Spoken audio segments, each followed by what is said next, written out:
slow, gitu kan kata Pak Jul kan, slow. Baik, jadi evaluasi Pak Camat sama Pak Lurah.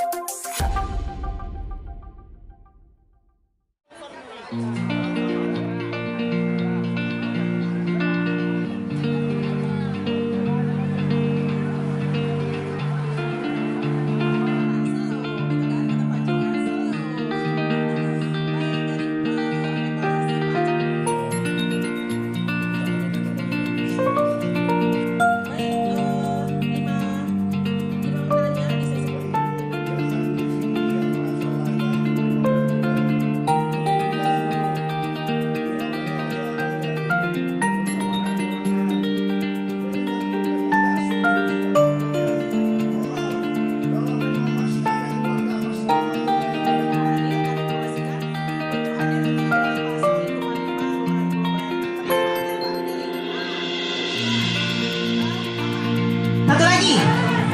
Mana nih? Oh, di dalam. Oke, 5. Siap.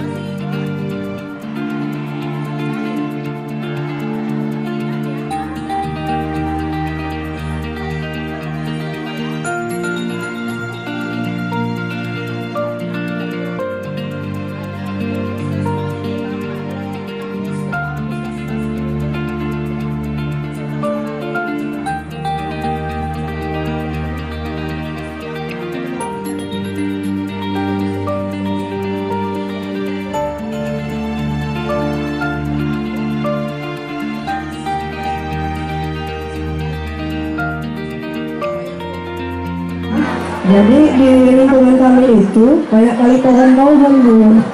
Nah jadi ada pohon jambu air yang nggak bermanfaat gitu, pohon buahnya busuk, pohon mangga, pohon kuini di tengah jalan itu. Jadi daun-daun itu keseng kami semuanya.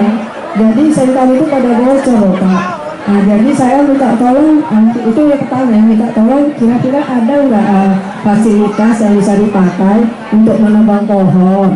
Karena saya dengar biaya menebang pohon itu begitu mahalnya ya kan, sampai berapa juta gitu. Jadi kita nggak mampu, karena itu menyangkut teman-teman kami kan bocor semua. Sampai sekarang hujan bocor pakai ember. Kita ya Bu. Yang kedua mengenai lampu di jalan. Kemarin kami pasang dari atas dalam tiang kami, rupanya kena razia sama PLN kan. Jadi minta tolong lampu di Gang Sabuk itu kebetulan banyak pohon kan gelap sekali, takut maling berondok. Ya Pak Jo yang tak tahu Pak Jo, udah kenal sama saya Pak, itu aja yang saya sampaikan. Bayar, apakah bisa menyusul Pak, seperti yang BPJS yang gratis dari pemerintah?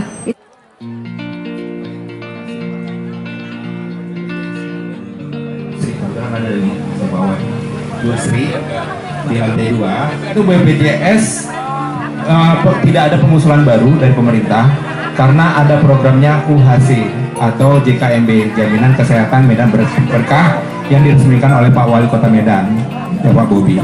Jadi selama JKMB ini berjalan, ya selama Bapak Wali Kota kita masih, mudah-mudahan seterusnya, karena beliau juga mencanangkan program ini sampai ke provinsi nantinya, ya mudah-mudahan ya.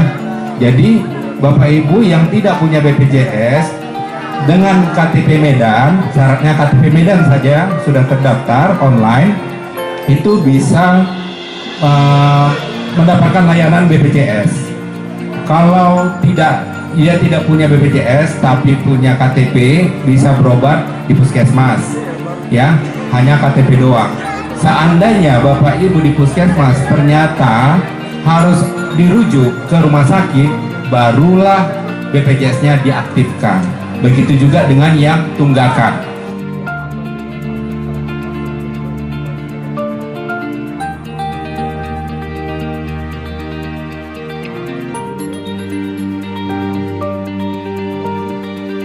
Sudah Ibu tuangkan dalam tadi kita diskusi, inilah menjadi tanggung jawab para UPD. Kalau nanti tak realisasi, itulah tugas saya untuk memanggil mereka, meng-RDP-kan mereka Bu. Itu dari Bu. Jadi tugasnya Dewan itu ada 3 Bu. Pertama dia membuat peraturan daerah kalau dia DPRD Medan. Yang kedua sebagai pengawas anggaran, pengguna anggaran itu Pemko Medannya. Yang ketiga mengawasin apa yang menjadi kinerja para UPD ini.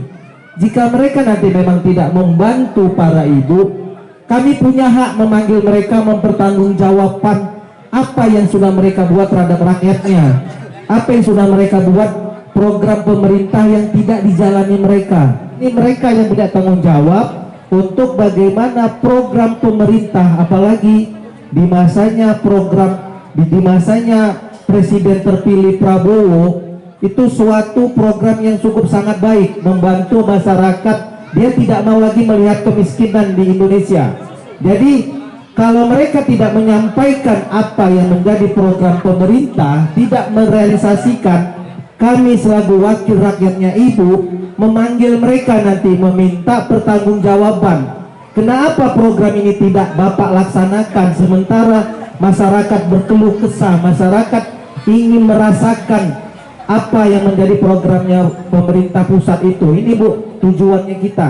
Jadi bukan saya menjanjikan sama ibu bahwasanya kita bisa mengayomi semua ibu, tidak juga Baji. Jadi supaya kita luruskan dulu peran dan fungsinya para anggota dewan itu.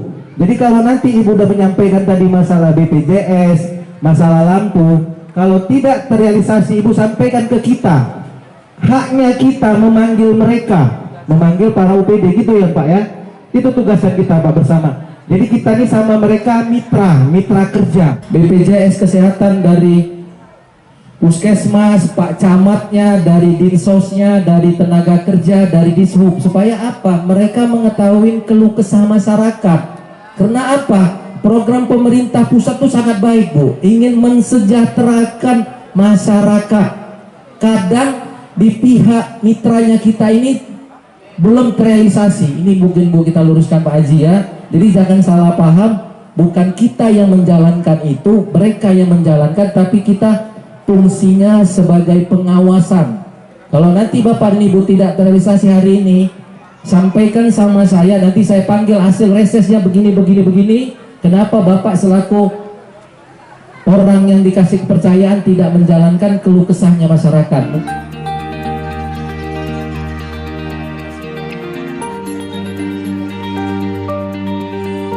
Semua sudah?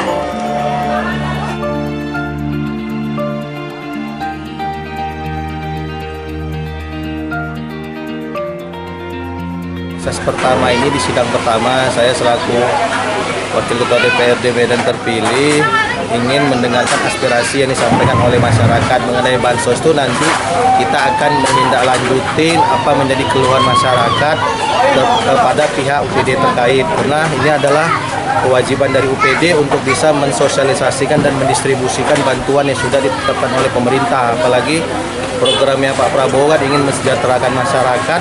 Dia tidak mau lagi melihat masyarakat itu adanya kemiskinan di masyarakat gitu. Jadi di dinas sosial ini harus kita lebih utamakan, bisa lebih terrealisasinya bantuan itu kepada masyarakatnya. Jadi masalah air memang kalau kita lihat karena adanya terjadi wabah banjir kemarin, mungkin dari pihak perusahaan PDAM ini kan agak kesulitan masalah pendistribusian air. Tapi nanti hal ini pun menjadi PR untuk kita bisa lebih berdiskusi kepada perusahaan PDAM-nya bagaimana supaya air ini tidak lagi terjadi kelangkaan di masyarakatnya.